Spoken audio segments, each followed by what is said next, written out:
The girl with the painted body Joran was just passing through. He didn't come to the slave market to buy anyone. He only needed engine parts for his small ship. The planet was hot. The air smelled like dust and sweat, and everywhere around him were cages. Inside those cages were people, not just humans, but aliens too. All silent, all broken. They didn't cry. They didn't scream. They just sat there like they had already died inside. But then Joran saw her. She was tall and thin, with greenish skin. Her face had sharp features, but her eyes were soft, deep, and full of fear.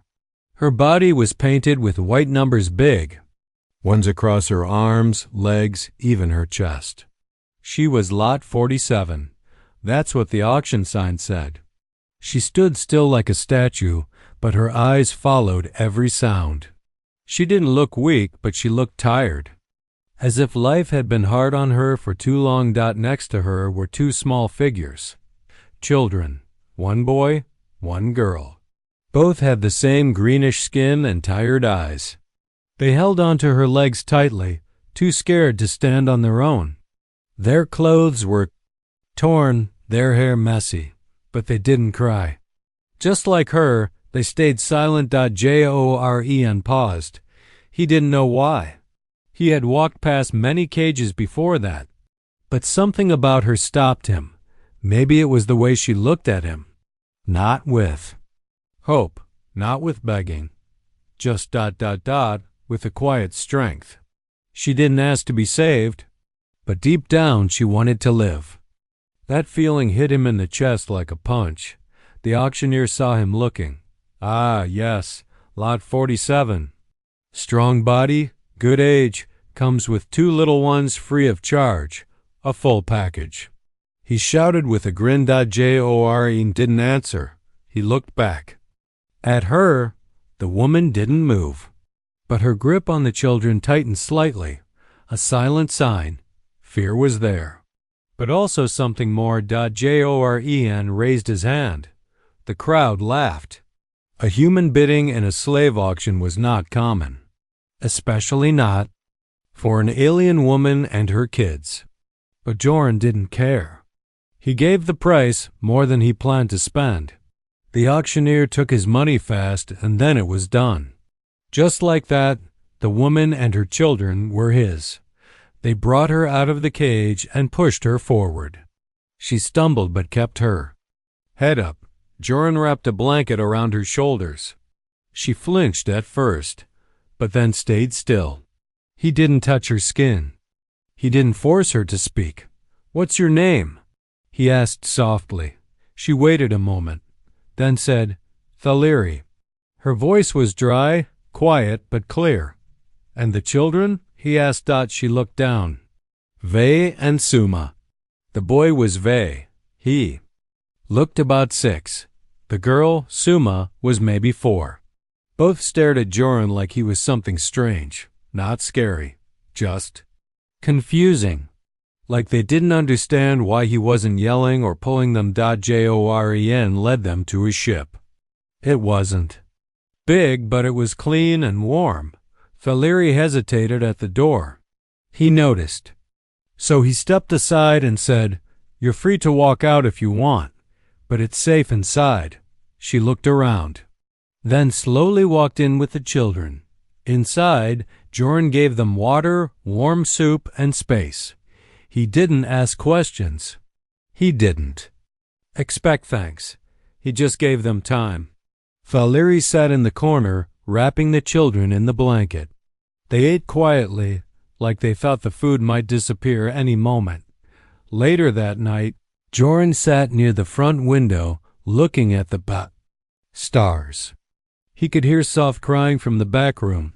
It wasn't loud. Thaleri was trying to hide it, but he knew. And he did nothing to stop her. He just let her cry. Sometimes silence was kinder than words. He didn't know why he had done it. He wasn't a hero. He wasn't rich. He didn't even have a big plan. He just saw a mother with painted numbers on her skin, and something in him said, "No, not her. Not like this." In that moment, Joran didn't save a woman. He made a choice that would change everything. Because Thaleri wasn't just a slave. She was a mother, and her children needed someone to protect them. The universe had been cruel to them for too long, but maybe now that was about to change. Asterisk, not a purchase, a rescue. The moment the ship door closed behind them, Thaleri crouched in the corner with her children and didn't move. Joran didn't go near. He simply placed a clean blanket, some water, and a bowl of food on a nearby shelf, then stepped away. He knew better than to force comfort onto someone who had lived in chains. Her body may have been free now, but her spirit was still trapped somewhere far away. For hours, the ship was silent except for the low hum of its engines. Joran worked at the control panel while keeping one eye on her. The children slowly ate their food. Thaleri did not. She just sat there, keeping one arm wrapped around each of them like a shield.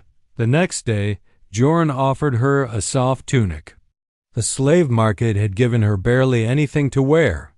The numbers painted on her skin were already starting to fade. With time, but they were still their visible reminders of how she had been treated. When he handed her the tunic, she took it without a word. She didn't say thank you. She didn't look at him. But later that evening, he noticed she had put it on. That was enough. Over the next few days, Thaleri remained quiet, but her body relaxed little by little. She started eating again. She even helped clean the ship without being asked. The children Vey and Suma watched Joran closely. They didn't speak either, but they followed him when he walked around. Like curious shadows, they moved behind him. They wanted to understand who this human really was. Joran never asked them about the past. He didn't ask Thaleri where she came from, who enslaved her, or what happened to her people. He knew those answers were not easy to speak. Instead, he showed them small kindnesses, fresh food, quiet spaces, warm lights, and no orders. Just choices.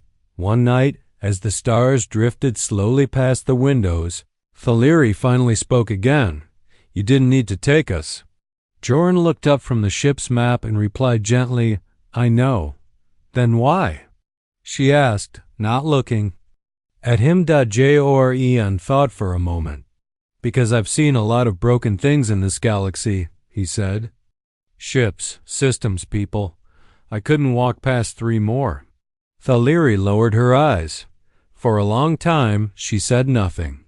Then, with barely a whisper, she replied, "We're still broken." Joran didn't argue. He simply said, "Not forever." That night, Thaleri didn't cry. The next morning, she helped prepare breakfast. Vey began to explore the ship more. He pressed buttons and asked quiet questions with his eyes. Suma smiled just for a second when Joran gave her a small stuffed animal he had found in one of the old storage bins. It was worn out and missing. But to her, it was treasure. The healing had begun. Slowly, quietly, but not without fear. Thaleri often woke from sleep with panic in her eyes. She would grab her children tightly and look around the ship like she expected someone to storm in and take them away. Joran never said anything. He would simply make tea and leave it for her on the small table.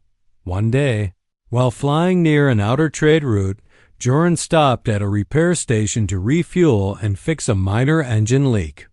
Before stepping out, he told Thaleri to stay on the ship. "You'll be safer inside," he said, but after some time, she followed. She had covered most of her skin and walked quietly through the station. But it didn't matter. A trader recognized the faint numbers on her wrist. He shouted across the platform, "Hey, that one's marked. She's a slave." In an instant, eyes turned toward her. Her body froze. The children screamed, but then Joran stepped in front of her, without hesitation, without fear. "She's under my protection," he said. The trader laughed. "You bought her? She's nothing but property." "She's not property," Joran said calmly. "She's someone." The trader didn't argue. One look at Joran's eyes and he backed away. Later, inside the ship, Thaleri looked at him differently. Her voice shook when she asked, "Why would you speak like that for someone like me?" Joran didn't answer right away. Then he said something she never expected to hear. "Because I don't see a slave when I look at you. I see a mother, a fighter, someone who still has so much to give." That night, Thaleri didn't sit in the corner. She sat at the table with her children and Joran. They ate quietly, but together. She hadn't been purchased. She had been rescued, and maybe, just maybe, she was beginning to believe it. A mother's silent for Thaleri had been free for days now, but freedom did not bring peace. It brought something worse waiting. Every time the ship door hissed open, her heart skipped a beat. Every time footsteps echoed down the corridor, she tightened her grip on her children. They and Suma never left her side. They still didn't speak much, but their eyes had questions she couldn't answer. How long would this calm last? When would the world take them back again? Joran didn't push. He noticed everything, how Thaleri never turned her back on the door, how she flinched at loud sounds, how she kept food hidden under her blanket like it might be taken. But he didn't say anything. He just kept the ship steady, made sure there was always food on the table, and gave her time. One morning, Thaleri was staring at the stars through the ship's small window. Her eyes were hollow, as if her mind was stuck in a place far from here. Vey was drawing shapes on the wall with his finger. Suma was sitting silently, holding the stuffed toy Joran had given her. That toy had become her only friend. Then, out of nowhere, Thaleri asked, "Why do you trust me?" Joran was fixing the water system nearby. He paused. "Because you've done nothing to break that trust. But I'm what I am," she said softly. "Marked, used. People don't trust someone like me." He stood and looked her in the eye. "Maybe they don't, but I do." She didn't know what to say. She had been owned, hurt, traded like metal. Her body still had scars that would never fade. But now someone saw her as more than her past. That thought scared her more than anything. Because hope, once given, was the easiest thing to destroy. Later that day, she found the courage to explore more of the ship. She helped Joran clean the back panels. She washed the children's clothes. She even asked if she could cook, though she barely remembered the taste of real food. Joran said yes and watched her chop alien vegetables with slow, careful hands. The stew she made was simple, but it was the first meal she had made for someone else in years. That night, as the ship drifted quietly through the dark, Vey and Suma finally laughed. Joran told them a silly story about a robot that got stuck in a bucket, and the kids giggled uncontrollably. Thaleri sat still, watching. Tears formed in her eyes.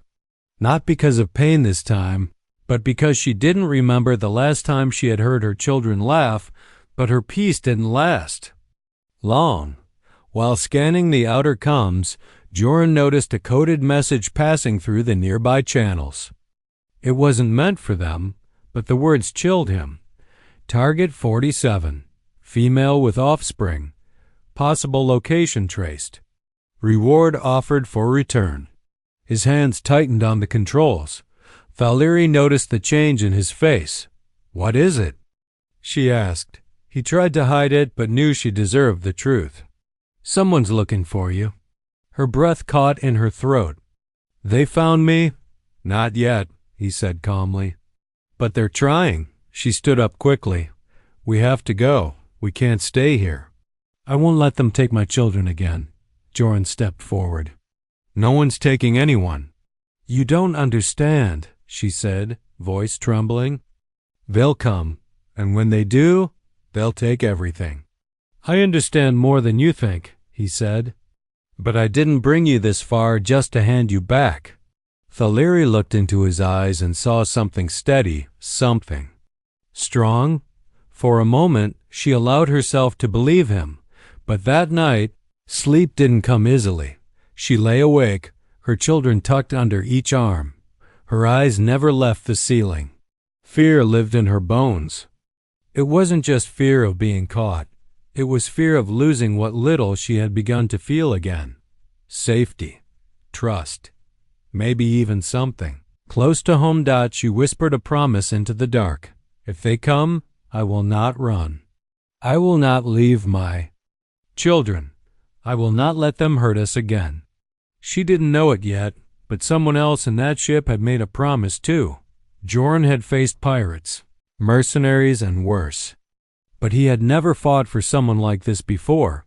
He wasn't just keeping them hidden. He was preparing for war, because now they weren't just passengers. They were his family, and nothing was going to take them from him. Asterisk. The broken planet behind her ice, Thaleri, never spoke about where she came from. Not once, but Jorn didn't need her to tell him. He could see it in her eyes every time someone mentioned the past. Every time Suma had a nightmare, or when Vey flinched at a simple knock on the door. Whatever world they had escaped from, it hadn't just broken them, it had erased parts of who they were. Pieces of their language, their laughter, even their sense of self had been stolen. But sometimes, silence tells a story louder than words. After the message about her location was picked up, Jorn changed course. He avoided the main trade routes and set their ship toward a quieter path through asteroid belts and drifting moons. He didn't tell Thaleri everything, but she knew. Her quiet nod and the way she packed the children's clothes told him she was preparing just in case. They stopped for supplies on a small refueling station, floating alone in a cold orbit. Jorn warned her to stay inside, but Thaleri shook her head. If I'm always hiding, I'm still not free, she said. Her voice wasn't angry. It was steady, like someone finally claiming her place. She wrapped a scarf around her arms to cover the faded auction marks and stepped onto the landing pad with the children.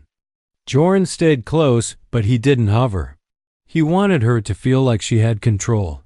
That mattered. Inside the station's market, lights flickered and smells of old machinery mixed with spices.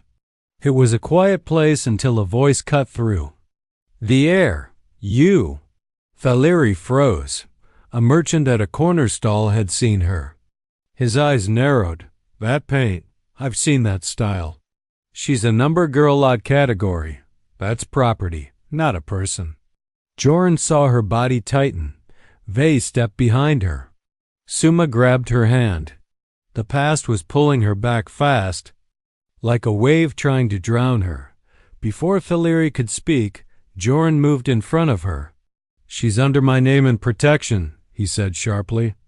The merchant snorted. You buy her or steal her? Jorn didn't blink.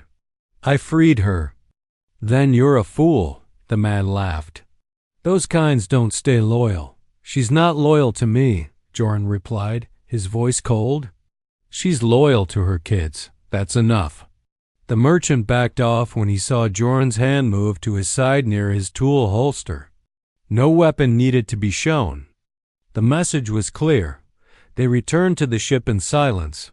Inside, Jorn expected Thaleri to be shaken. Instead, she sat down calmly and looked at him. They used to paint us before every auction, she said, so we would forget we were people. They said numbers sell better than names. Jorn sat across from her. That's not who you are now. She looked at her hands, but I still feel it. Every time someone looks at me, I wonder if they see a number or a name. Jorn leaned forward. I see a name. And two small reasons beside you that prove how strong that name is. That night, she did something she hadn't done before. She told him about her home planet. A dry world, rich in minerals but poor in rules. The powerful took what they wanted. The weak were turned into trade. Her village was raided when she was pregnant.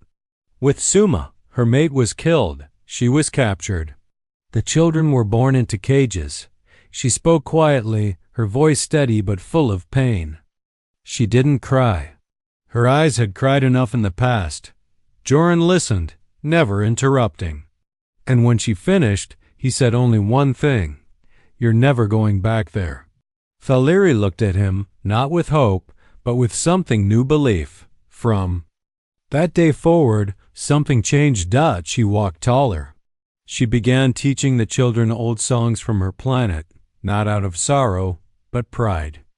She even taught Joran a few words from her native tongue, laughing when he got them wrong. The broken planet behind her eyes hadn't disappeared, but now it had company. The image of a new place, one where numbers didn't matter, only names, only family, only the promise of a future. And for the first time in a long time, Valeri started imagining what that future could look like. Kids who never played. They had never held a real toy before, not one made just for him. Suma had never learned to sing freely without fear of someone silencing her. They were born behind bars, fed in silence, taught to stay small, stay quiet, stay unseen. Even in freedom, the rules of fear still followed them. They never ran. They never laughed too loud. Their eyes always looked for exits. Their hands always held on to something just in case the world turned cruel again. Joran noticed it first during breakfast. He was telling a story about his time on a space station, where a maintenance bot accidentally cleaned all the socks in his bag. It was a silly, harmless tale, but Suma giggled. Just a little. Her hand shot up to cover her mouth like she had done something wrong. Vey looked at her with wide eyes. Even. Valeri froze for a second. Then Joran did something simple. He laughed. Not forced. Not loud. Just warm and real. That moment cracked something invisible in the air. For the first time, the silence that had followed them like a shadow began to lift. Later that day, Joran gave Vey a small box of old parts, metal screws, gears, colorful wires. "Build whatever you like," he said. "There's no wrong answer." Vey looked confused. He had never been given a choice that didn't come with punishment. Still, he sat with the parts, eyes full of caution. But an hour later, he proudly showed a tiny figure he had made. It didn't look like anything in particular, but it had 2 arms, 2 legs, and a funny little antenna. Joran smiled. "Looks like a robot," Vey whispered. "His name is Crank." And just like that, Crank became part of their small family. Suma, on the other hand, found her voice in music. Valeri caught her humming a tune while brushing her hair. It was an old lullaby, one Valeri hadn't sung since the cages. At first, she was afraid to hear it again. But then, she began humming too. The two of them filled the quiet ship with soft, haunting notes from a home that no longer existed. Joran didn't understand the words, but the feeling reached him just the same. Still, the past wasn't ready to let go. One night, a distress call pinged across the ship's long-range scanner. It was weak, coded, likely fake. But it used one phrase that sent ice through Joran's veins. "Return lot 47, reward doubled." They were being hunted again. He turned off the scanner and quietly powered down the ship's beacon systems. No lights, no signals. Just drifting through deep space and silence. Valeri knew something was wrong. She didn't ask. She just looked at Joran, and he nodded once, slowly. The children noticed the change, too. No more soft music. No more laughter. Suma clutched her toy tighter. Vey stayed close to his mother. Valeri sat beside Joran that night. "You should let us go," she said quietly. "We'll find a place to hide. You've done enough." "I haven't done anything," Joran replied. "Not yet." She frowned. "Why? Why risk so much for us?" Joran looked at her, and this time his answer came without hesitation. "Because I've lived alone long enough to know that silence isn't safety, and fear is no way to raise children." Valeri stared at him for a long time, then said, "They've never known anything but fear." They will now, he replied. The next day, he brought out an old game board from storage, simple tiles and glowing markers. He taught Vay how to play. Suma watched first, then joined. Thaleri didn't say anything, but her smile came back slowly, one corner of her lips at a time. Every day after that, they played a little longer. Jorn taught them to fly small drones around the ship. He gave Vay small repair jobs and showed Suma how to use the food synthesizer. The ship began to sound different, not just like a machine, but like a home. But all of it, the laughter, the games, the new beginnings, rested on a thin edge, because out there, someone still wanted Thaleri back, and this time they wouldn't. Come with chains, they would come with weapons. But Jorn had made up his mind. This wasn't just a ship anymore, it was a promise, and if anyone tried to take these children back into the dark, they'd have to go through him first. Asterisk the price of freedom. The first time Thaleri heard the sound, she dropped the bowl in her hands. It wasn't loud, just a faint buzz like a whisper in the ship's walls. But to her, it was a scream from the past. It was the exact pitch of the tracker drones used by bounty hunters, the same ones that had circled her holding cell when she was taken years ago. Her body moved before her mind did, grabbing the children, hiding them behind a storage crate, her breathing fast and uneven. But this time, she wasn't alone. Jorn stormed into the corridor, checking the radar. The alert had triggered a second time, no doubt now. A hunter ship was trailing them, quiet, precise, and getting closer with every second. Jorn didn't panic. He didn't yell. He simply pressed a few buttons, shut down the ship's external lights, and rerouted power to the defense grid. Then he walked back to Thaleri and gently pulled her up. They found us, she whispered. Yes, he said, but we're not running. Her eyes widened. Jorn, they won't stop. You don't know what these people are. I know. Exactly what they are, he interrupted, his voice firm. But they've never met me. That night, he brought out 2 old plasma rifles and locked the doors tight. The ship had no real weapons, no advanced shields. It wasn't made for battle. But Jorn knew every wire, every vent, every escape hatch. And most of all, he knew how to protect what mattered. Thaleri wanted to protest, to tell him to leave her, to take the children and run. But she looked into his eyes and saw something stronger than fear. She saw resolve. I won't lose them, she said softly. You won't, Jorn promised. When the attack came, it wasn't loud.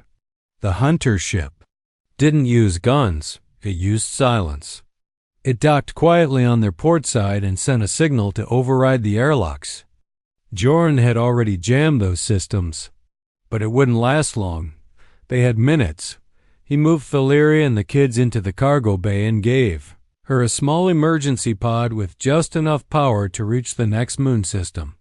If something happens, he started. No, she said. We stay together, he nodded. No more arguments. Then the lights flickered. The override had begun. Jorn grabbed his rifle and waited by the main entrance. The airlock hissed. A bang. Then silence. Another bang. The door held, but just barely, from behind the crate. Vay whispered, Is it my fault? Jorn turned, shocked. What? Because they want Mama. Because we exist.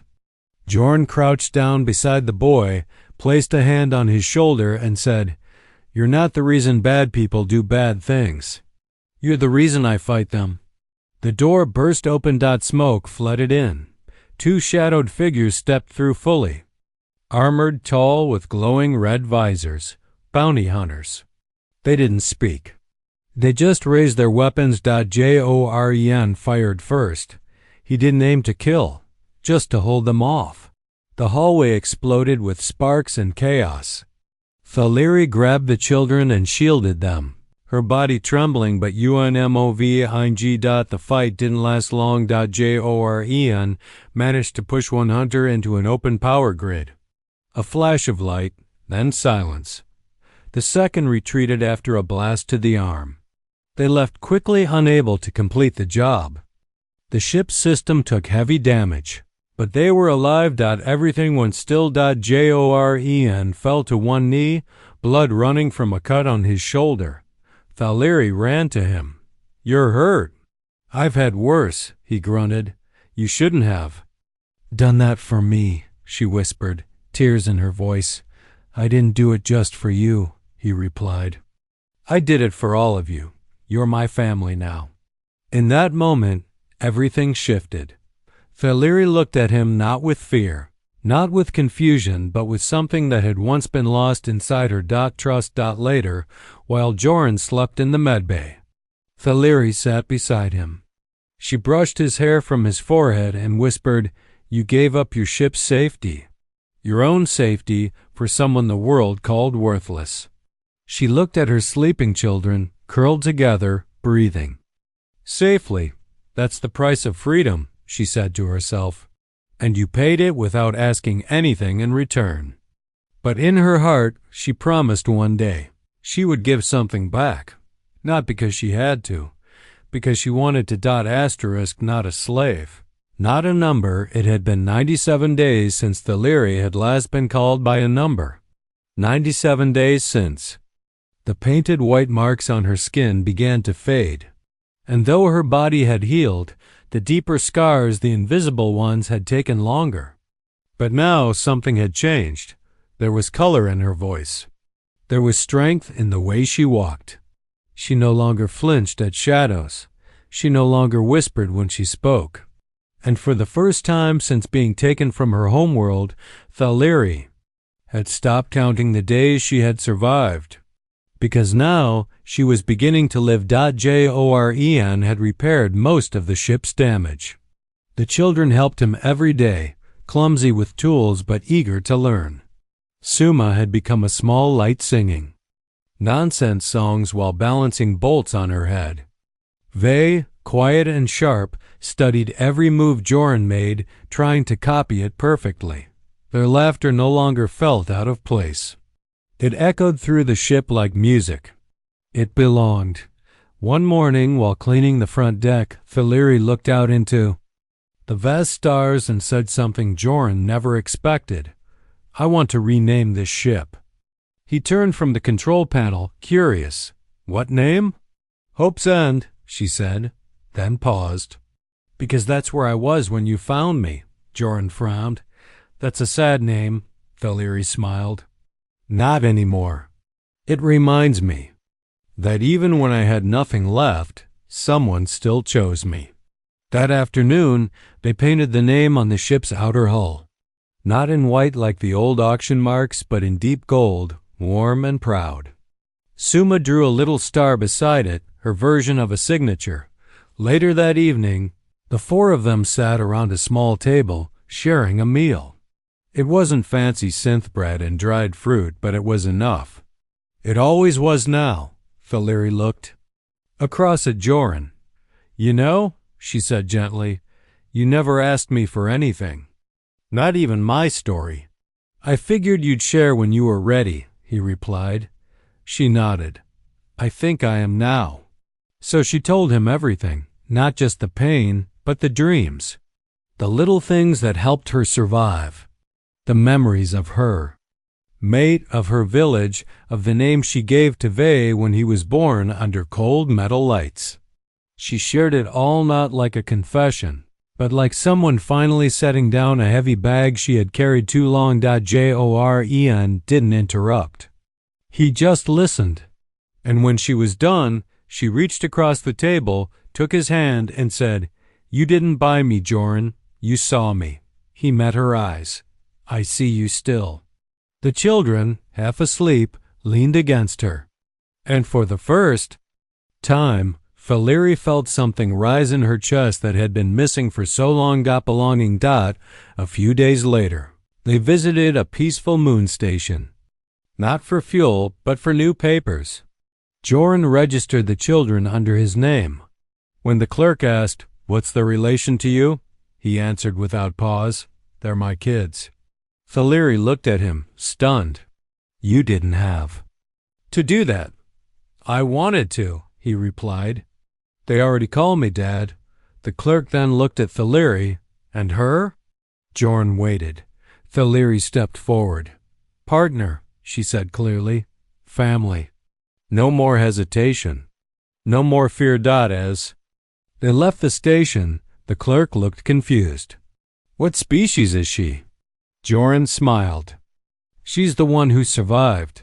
That's all you need to know. That night, as the ship sailed quietly through space, Valeri traced her hand across the table. The same hands that had once been shackled were now cooking meals, fixing wires. Holding children, holding love. She turned to Jorn and said, I'm not a slave. No, he said, walking toward her. You're a mother, a fighter, and the bravest person I've ever met. She wrapped her arms around him, not out of fear, not out of debt, but out of something new. Choice. She had been numbered, sold, and forgotten. But now? Now she was loved. Now she was free. And most of all, now she was someone, not because a man saved her, but because he gave her the space to save herself, and she did.